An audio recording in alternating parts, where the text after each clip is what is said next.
ఇది ఇద్దరు అబ్బాయిల కథ, ఒకటి స్నేహం, ఆత్మవిశ్వాసం మరియు మార్పు గురించి. ఇద్దరు అబ్బాయిలు తెలుగు చిన్న కథ. ఒక గ్రామంలో రాజు అనే బాగా చంచలమైన అబ్బాయి ఉండేవాడు.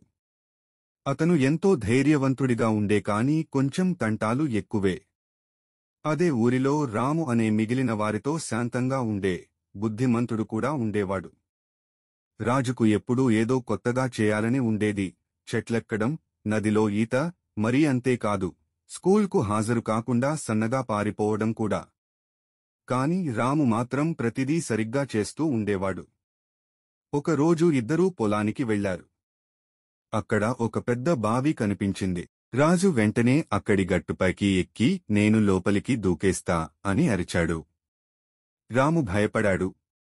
వద్దురా రాజూ, లోతు ఎంత ఉందో తెలీదు అన్నాడు. కాని రాజు వినలేదు, లోపలికి దూకేశాడు. నీరు తక్కువగా ఉండటంతో అతను లోతుగా పడ్డాడు, బయటకు రాలేకపోయాడు.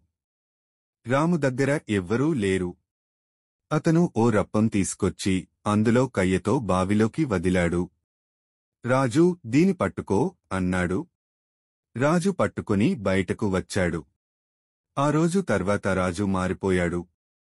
అతనికి తెలిసింది, ధైర్యం ఒక్కటే సరిపోదు, జ్ఞానం, స్నేహం కూడా అవసరమే. ఆ రోజు నుండి ఇద్దరూ మంచి మిత్రులయ్యారు. రాజు కూడా చదువులో మనసు పెట్టాడు. గ్రామంలో వాళ్ళిద్దరూ మంచి ఉదాహరణగా మారిపోయారు. నైతికం, ధైర్యం మంచిదే కాని జ్ఞానం తోడైతే గాని విజయం సాధ్యం కాదు. స్నేహితుడు నిజంగా మంచివాడైతే జీవితాన్ని మార్చగలడు.